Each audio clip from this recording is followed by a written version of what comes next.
Welcome back, listener. Let's continue to the next chapter of Till the Last Breath by Durjoy Datta, Chapter 7, GKL Hospital. 3 boxes, and most of them were books. Pihu had finished packing her life into boxes labeled fragile. Her parents were waiting outside, their eyes hollow and devoid of hope. They held hands. Occasionally, a teardrop streaked through their cheeks. For the last 2 months, they had been the happiest they could have ever been. They had watched helplessly as their daughter almost died lying on her bed and then saw her gain her strength back. Now they were scared she would go back to her previous condition. The drugs, after the initial promise, had stopped showing combative properties against the disease. As a result, all the symptoms were back in the case of a large chunk of clinical trial patients in New Delhi. Dr. Arman had asked them to admit Pihu into the hospital too. Let's go, Pihu said and held out her hand. Her mom held it with both her hands and caressed it. She could see the pain in her mother's eyes and false hope in her dad's. They got into the car they had hired to take them to Delhi. Her father had taken a transfer to Delhi. His boss, for the first time, was sympathetic. The taxi reached Delhi at 8 in the morning. They went straight to the hospital instead of the apartment they had rented. Dr. Arman had scheduled some tests for her. By mid afternoon, they were done. She also selected a room which she would move into later that night. Her parents wanted her days in the hospital to be comfortable, but she still chose a double bedroom. Beta, why don't you take a single room? It will be much more comfortable, her mom suggested. Mom, I don't need a single room. Plus, it's very expensive, ma. As if her mom broke down and Pihu wrapped her arms around her. She kept weeping and mumbling in sobs till the time they reached home. The taxi driver unloaded the boxes and carried them to the apartment. He was instructed to keep the boxes near the door itself. Her dad went back with the driver to get some food and check in with the hospital about the arrangements. Pihu felt bad for her dad. Not a single teardrop had escaped his eyes. He knew it would make his wife feel worse. But Pihu had noticed every time her father tried to look away from her. He did his best not to make any eye contact with her, to stem the barrage of overwhelming feelings he had held back behind those stoic eyes. At times, she would think that it would have been better if she had just died the first time around. She hated the false hope the experimental drugs had momentarily generated. Dad's not talking to me, Pihu said as her mother laid down lunch. I'm not going to be here for long. I think he should. Her mom's mouth went dry and the color drained from her face. Seeing that, Pihu apologized. I'm sorry, I won't say that. Sometimes she felt suffocated. She wanted to crib and cry and shout at how unfair it was. But she couldn't, because it wasn't just she who was suffering. Her suffering would end with her last breath while her parents would just start. I have cooked everything you like, her mom said. I can see that. She giggled and loaded her plate till it almost tipped over. She didn't know if she would be able to eat solid food again. They smiled at each other. Your dad was saying that the doctor might try some new treatments on you. Do you think the new treatment will help? Has anyone been cured? How many patients have shown signs of relapse? Her mom asked as she ate. A few. The next stage has not been tried on anyone else. They might start with a few patients next week. Her mom's eyebrows knitted. Even though her daughter was to be a doctor a few years from now, she never believed a word other doctors said. She always viewed them with piercing suspicion. We can hope for the best, Pihu assured her. Her mom stayed quiet for a while. I don't know why God did this to us. We have never cheated anybody. You have been such a good girl. I pray every day. Then why us? Why my little daughter? She said and patted Pihu's head as she ate. Pihu tried hard not to cry. Seeing her mom's tears made her maddeningly sad. But she had asked these questions a million times and had never got around to finding an answer. It was time to stop asking. Ma, I don't want you to cry. If you cry, I will too, she said. But I had so many dreams for you, your wedding, your kids, my grandchildren. What had we ever done to deserve this? Her mom wailed and rushed to the other room. Pihu knew she would not come out of her room before she cursed God countless times for their pain. But she would still pray and light diyas and incense sticks. She felt sorry for her mother. Though she wanted to hug her and assure her, she wanted her mom to prepare for the worst. She concentrated on the food instead. A little later, the bell rang and her father brought in 20 more boxes of their stuff, which were unloaded in her room. Her father paid the driver and he left. Mom's crying again, she said as her dad joined her at the table. What else can she do? He asked. Pihu served him. He had not been eating a lot those days. She dumped a lot of rice and pulses on his plate. His attempts to stop her fell on deaf ears. Eat, you need it, she commanded. You are under a lot of stress. And you? I am okay. Are you sure, beta? I will be fine. Plus, I have the best parents in the world to help me deal with this. She put her hands around her father's neck and kissed him lightly on the cheek. Her father didn't say anything. After they finished the food, they washed the dishes together, something that they had always done together. Did you like the room you saw? Yes, I did. There is another patient in there. He is young, so it's better. At least not like the other rooms where there were only old people. She laughed. Is it a boy? Not really a boy. 5, 6 years older than me. Are you scared I might have an affair with him? She chuckled. I wish you could, and then I could take away your cell phone and scold you, he said wistfully. Oh, you're the best dad ever. She purred and clutched his hand. He put his arm around his daughter and his eyes filled with tears. Pihu knew how difficult it must be for him.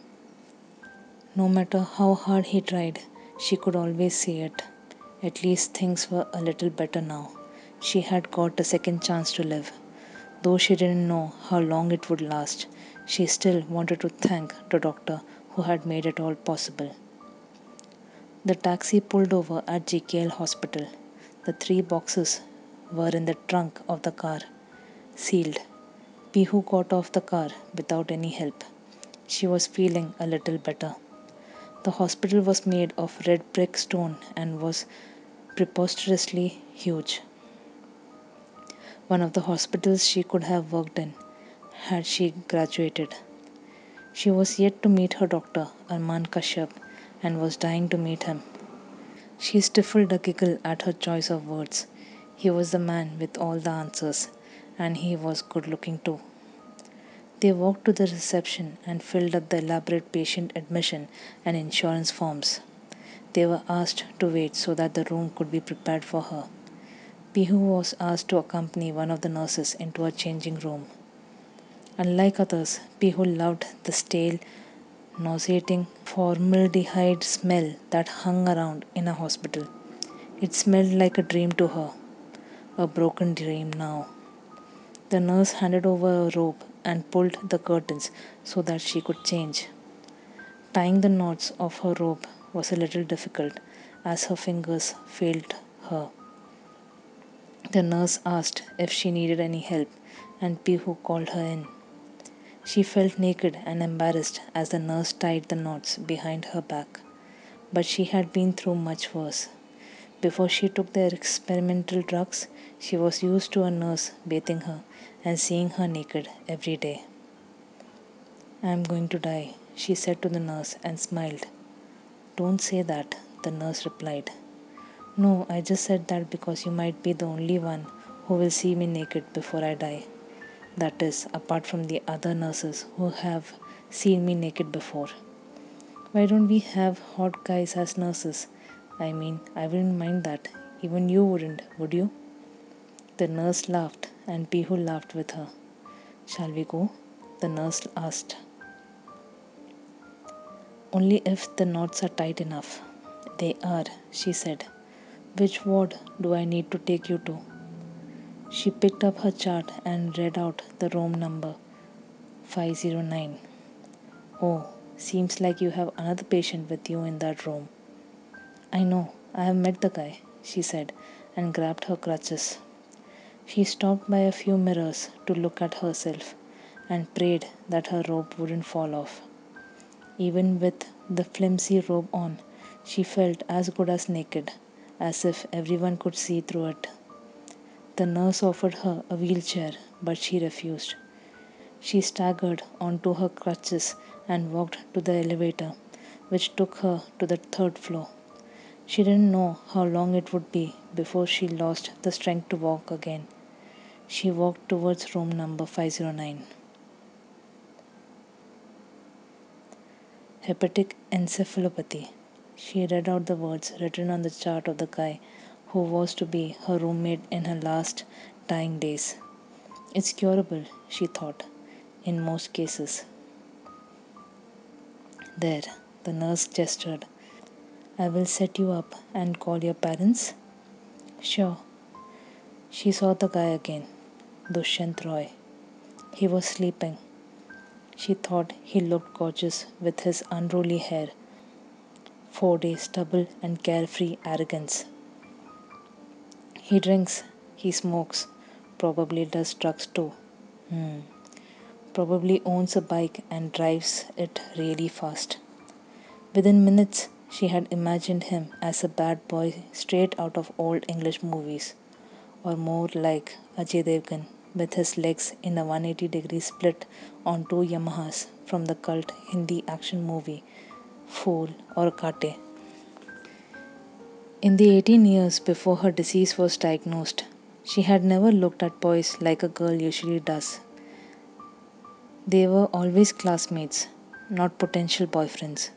Over the last few months, she had grown fat on a healthy diet of her mother's old Mills and Bones, the 50 Shades, and the Sylvia Day trilogies, and felt an insuppressible urge to be amongst the opposite gender, to feel what it was like to be attracted to a guy, to feel the little goosebumps when a guy touches you, to be in the naked company of a man, to "There," the nurse said as she tucked Pihu in.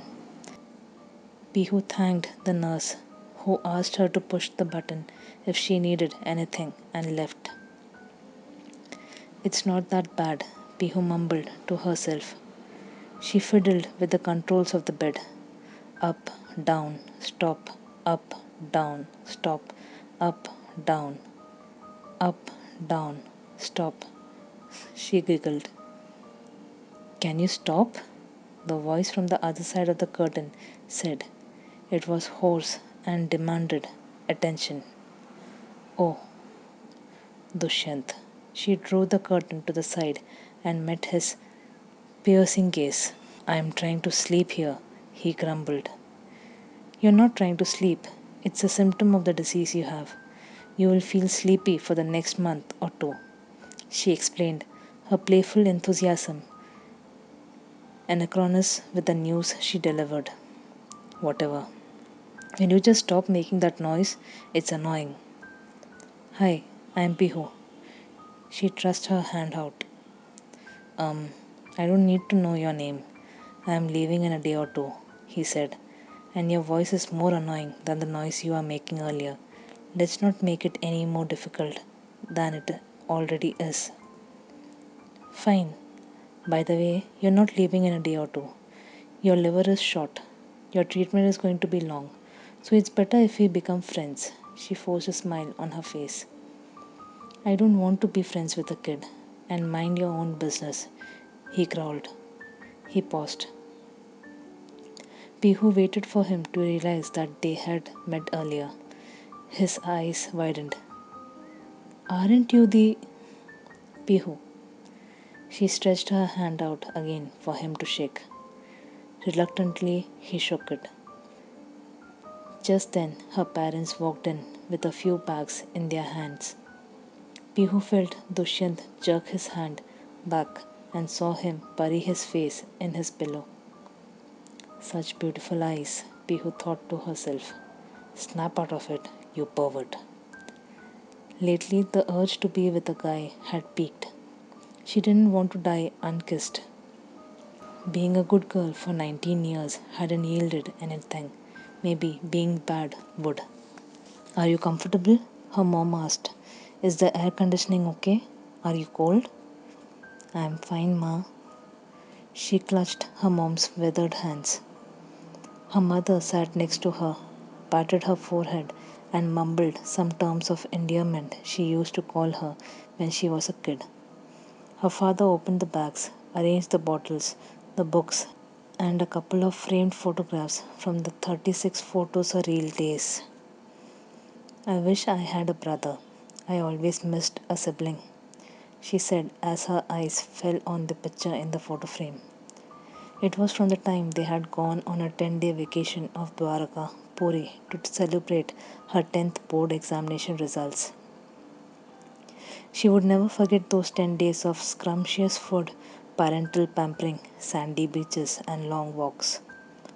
Our world was complete when you were born, her mom said. Plus, it's such a problem raising young boys. Girls are like little angels. She ran her hand through Piyu's hair. Piyu didn't know if she had ever felt better. Do you need to sleep? Her father asked. I think I will read for a bit, Pihu answered. She could sense Dushyant breathing uncomfortably in his bed. Was he in pain? Which one? Her dad asked. She pointed out to the book Pathology of the Liver by R.N.M. Maxwell. Her dad handed over the book, which was thickly bound and cruelly heavy, and she opened the book from where she had stuck small yellow and red post-its. I will be outside if you need anything, her dad said. She nodded. Her mother took the couch and scrunched up to fit in. The room suddenly felt silent. The medical instrument beeped. Beep, beep. The drips dripped. Drip, drip. She rustled through the yellowed pages. There were diagrams and pictures. Her eyes widened. It was fascinating as well as disgusting. Dushyant was snoring now. Pihu read through the night. Near morning, she fell asleep. End of chapter 7.